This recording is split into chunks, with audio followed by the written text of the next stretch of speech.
Hello friends, welcome to our channel educated India. इस वीडियो में हम लोग बायोलॉजिकल क्लासिफिकेशन के ऊपर डिस्कस करेंगे। सबसे पहले हम लोग हिस्ट्री ऑफ क्लासिफिकेशन देखेंगे।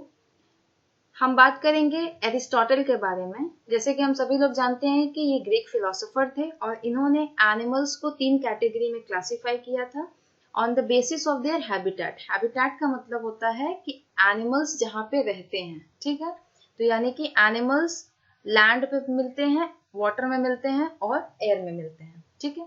फिर आए चार्ल्स डार्विन। चार्ल्स डार्विन ने 1859 में अपनी book the origin of species में इवोल्यूशन का आइडिया दिया। फिर आए कैरलस लिनियस। इन्होंने एनिमल्स को क्लासिफाई किया इनटू 2 किंगडम्स। वो किंगडम्स थे प्लांटी और एनिमेलिया, और इनकी बुक थी सिस्टेमा नेचर। कार्लस लिनियस को फादर ऑफ टैक्सोनॉमी भी कहा जाता है, और कार्लस लिनियस की पब्लिकेशन थी स्पीशीज प्लांटेरम 1753 में, जो कि न्यू क्लासिफिकेशन सिस्टम के बारे में बताती है और नॉमेनक्लेचर के बारे में बताती है। फिर बेंथम और हुकर ने natural system of classification of plant दिया, और उनकी बुक थी जेनेरा प्लांटेरियम।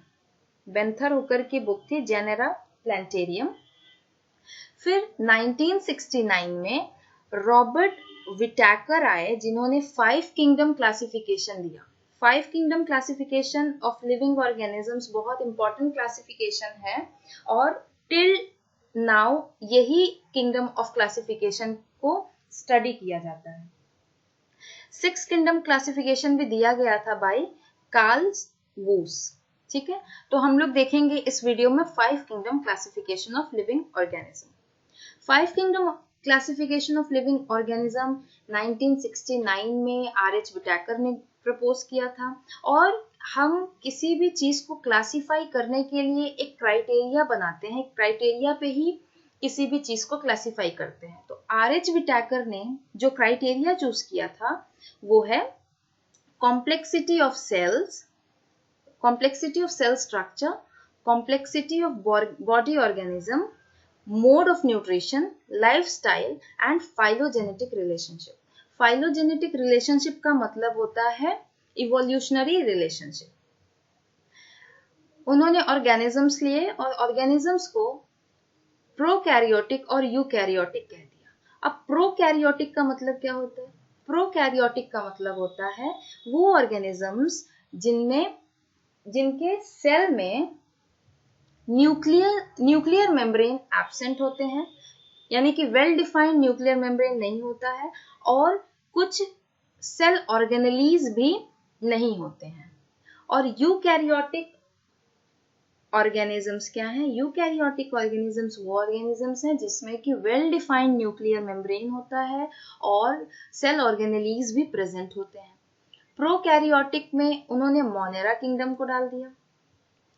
यूकैरियोटिक में उन्होंने 2 कैटेगराइजेशन किया, एक था यूनिसेल्युलर और दूसरा है मल्टीसेल्युलर। यूनिसेल्युलर में उन्होंने प्रोटिस्टा को डाल दिया। फिर मल्टीसेल्युलर को उन्होंने दो कैटेगराइजेशन किया, विद सेल वॉल और दूसरा विदाउट सेल वॉल। जो विद सेल वॉल था ये अब हो रहा है on the basis of cell wall, ठीक है। जो विद सेल वॉल थे उनको भी 2 भागों में बांटा गया, फोटोट्रॉपिक और हेट्रोट्रॉपिक। फोटोट्रॉपिक का मतलब हुआ कि वो ऑर्गेनिज्म जो खुद से खाना बनाए, उसमें इन्होंने प्लांटी को डाल दिया। और हेट्रोट्रॉपिक मतलब कि जो दूसरों पे निर्भर हो अपने खाने के लिए, उसमें इन्होंने फंजाई को डाल दिया। फिर जो विदाउट सेल वॉल ऑर्गेनिजम्स थे उनको इन्होंने एनिमेलिया कह दिया, ठीक है। तो ये था 5 किंगडम ऑफ क्लासिफिकेशन, जिसमें कि पहला है मोनेरा, दूसरा है प्रोटिस्टा, तीसरा है फंजाई, चौथा है प्लांटी, फंजाई तीसरा है, एनिमेलिया पांचवा, ठीक है। अब ये जो चार्ट है इसमें आप देख रहे हैं, ऊपर लिखा है 5 किंगडम और साइड में लिखा है कैरेक्टर्स। यहाँ पे देखेंगे कुछ कैरेक्टर्स को उन्होंने लिया और देखा कि इन 5 किंगडम्स में वो किस किंगडम में पाए जाते हैं। पहला देखिए, सेल टाइप, सेल वॉल और न्यूक्लियर मेम्ब्रेन है। ये जो तीनों हैं, सेल टाइप, सेल वॉल और न्यूक्लियर मेम्ब्रेन, ये है cell complexity of cell structure. ठीक है, फिर है बॉडी ऑर्गेनाइजेशन और लास्ट है मोड ऑफ न्यूट्रिशन। ठीक है, सेल टाइप देखते हैं। प्रोकैरियोटिक, मोनेरा जो है वो कैसा है, प्रोकैरियोटिक है, यानी कि हमने पहले ही बताया कि प्रोकैरियोटिक का मतलब है जिसमें वेल डिफाइंड न्यूक्लियस नहीं है और सेल ऑर्गेनेलीज भी कुछ एब्सेंट होंगे। यूकैरियोटिक, प्रोटिस्टा, फंजाई, प्लांटी और एनिमेलिया है जो वो यूकैरियोटिक है। फिर सेल वॉल के बेसिस पे अगर देखा जाए तो मोनेरा का सेल वॉल कैसा होता है, नॉन सेल्यूलोजिक होता है, यानी कि पॉलीसेकेराइड और अमीनो एसिड का बना हुआ। प्रोटिस्टा का सेल वॉल होता है लेकिन सिर्फ कुछ ही प्रोटिस्टा में सेल वॉल होता है। फिर फंजाई, फंजाई जो सेल, इनके में सेल वॉल होता है बट विदाउट सेल्यूलोज, यानी कि इनका सेल वॉल जो है वो सेल्यूलोज का नहीं बना होता है, वो किसका बना होता है, वो काइटिन का बना होता है, काइटिन। प्लांटी में सेल वॉल प्रेजेंट है और वो सेल्यूलोज का बना है, और एनिमेलिया में सेल वॉल एब्सेंट है। अब न्यूक्लियर मेम्ब्रेन देखा जाए तो मोनेरा में न्यूक्लियर मेम्ब्रेन एब्सेंट है क्योंकि वो प्रोकैरियोटिक है। प्रोटिस्टा, फंजाई, प्लांटी और एनिमेलिया, इनमें न्यूक्लियर मेम्ब्रेन प्रेजेंट है। फिर बॉडी ऑर्गेनाइजेशन की अगर बात की जाए तो मोनेरा का जो बॉडी ऑर्गेनाइजेशन वो सेल्यूलर लेवल ऑर्गेनाइजेशन है, प्रोटिस्टा का भी सेल्यूलर लेवल बॉडी ऑर्गेनाइजेशन है, फंजाई का बॉडी ऑर्गेनाइजेशन मल्टी सेल्यूलर और लूज टिश्यू बॉडी ऑर्गेनाइजेशन है। फिर प्लांटी का बॉडी ऑर्गेनाइजेशन है टिश्यू एंड ऑर्गन लेवल, और एनिमेलिया का बॉडी ऑर्गेनाइजेशन है tissue, organ system level of body organisation पाया जाता है एनिमेलिया में। फिर मोड ऑफ न्यूट्रिशन की अगर बात की जाए तो मोनेरा में ऑटोट्रॉफिक मोड ऑफ न्यूट्रिशन भी प्रेजेंट है और हेट्रोट्रॉफिक मोड ऑफ न्यूट्रिशन भी प्रेजेंट है। ऑटोट्रॉफिक में कीमोसिंथेटिक है और फोटोसिंथेटिक है। ठीक है, फोटो और हेट्रोट्रॉफिक मोड ऑफ न्यूट्रिशन में सैप्रोफिटिक और पैरासिटिक दोनों है। प्रोटिस्टा में मोड ऑफ न्यूट्रिशन क्या है, ऑटोट्रॉफिक है और हेट्रोट्रॉफिक दोनों है प्रोटिस्टा में भी, लेकिन अगर ऑटोट्रॉफिक होगा तो फोटोसिंथेटिक होगा। फंजाई में मोड ऑफ न्यूट्रिशन है हेट्रोट्रॉफिक, यानी कि सैप्रोफिटिक और पैरासिटिक मिलेगा। प्लांटी में मोड ऑफ न्यूट्रिशन है ऑटोट्रॉफिक, यहाँ पे फोटोसिंथेटिक होगा। एनिमेलिया में मोड ऑफ न्यूट्रिशन है हेट्रोट्रॉफिक, जो कि होलोजोइक है, और सैप्रोफिटिक एटसेट्रा। ठीक है,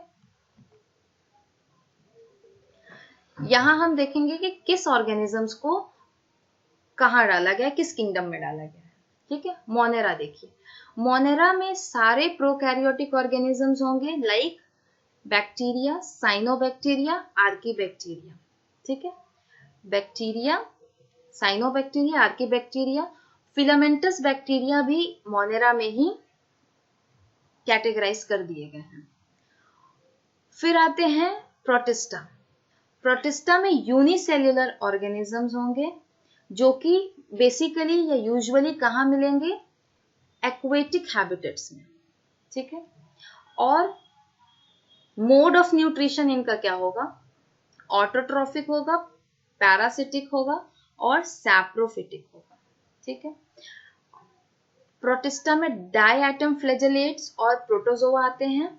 और एक चीज देखिए, यूग्लिना जो है ये हेट्रोट्रॉफिक मोड ऑफ न्यूट्रिशन भी शो करता है और ऑटोट्रॉफिक मोड ऑफ न्यूट्रिशन भी शो करता है, इसीलिए इसको प्लांट्स और एनिमल्स के बीच में रखा गया है। ठीक है, फिर फंजाई।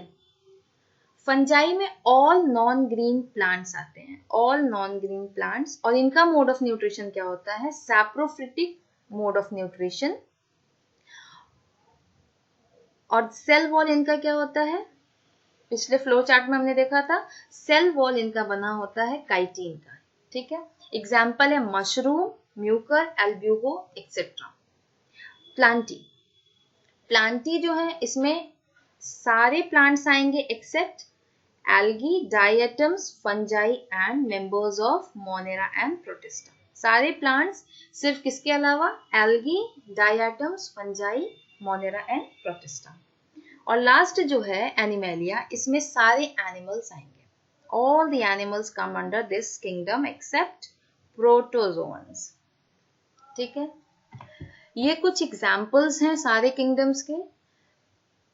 मोनेरा के एग्जाम्पल्स, प्रोटिस्टा के एग्जाम्पल्स, फिर ये है फंजाई के एग्जाम्पल्स, प्लांटी, एनिमेलिया।